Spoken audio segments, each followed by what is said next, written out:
You're tuned in to Kaz TV. What's going on, everybody? So today we're going to dive into this video that's been circulating all over the internet, making memes and funny videos about, because it seems so odd to us that Trump and Obama could sit next to each other side by side, have a lighthearted conversation, and laugh with each other. So let's dive into the video. Let's check it out. And if you haven't already, make sure to share, like, and subscribe. Let's dive into it right now.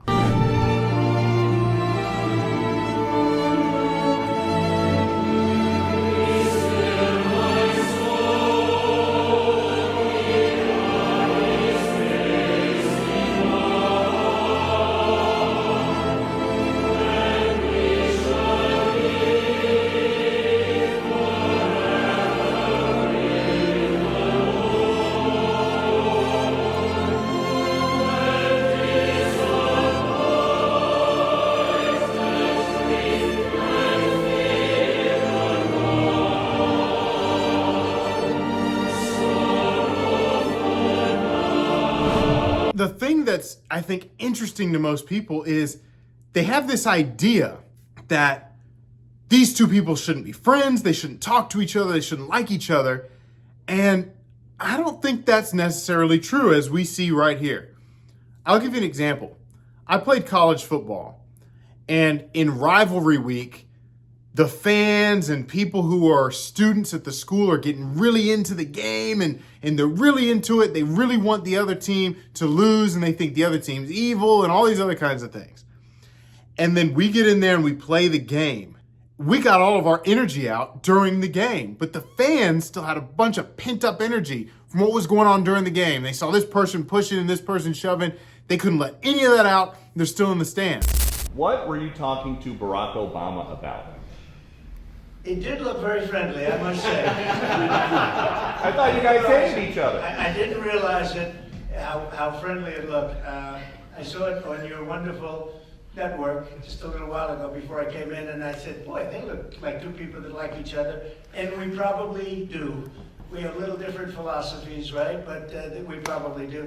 I don't know, we just got along. But I got along with just about everybody on that. We met backstage, as you know, before we went on, and I thought it was a beautiful service, but we all got along very well, which is good.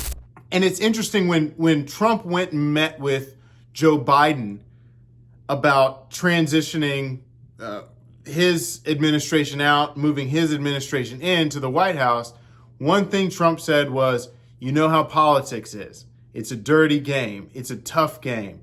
And I think the reason it's such a dirty, tough game today is because of the media.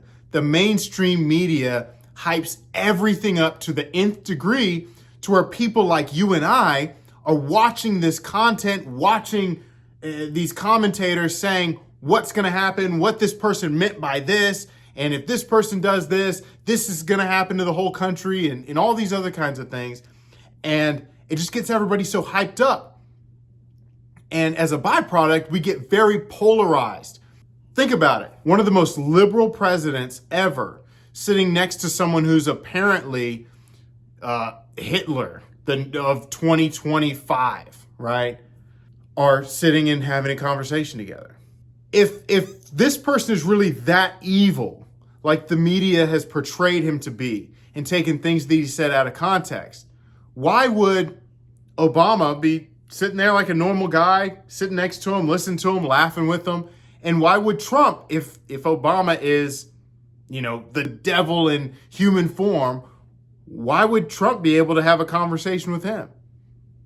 I think we have got to get back to a place where we say, you know what? The United States is a combination of people who lean a little bit more this way and a little bit more that way. And I think we're getting to a place now in politics and maybe a new era is being ushered in the United States this year in 2025, where we're starting to see a little more reaching across the aisle with people that have common sense, whether they lean more left or lean more right, but just have common sense about certain things. You see people like Anna Kasparian, Cenk of the Young Turks.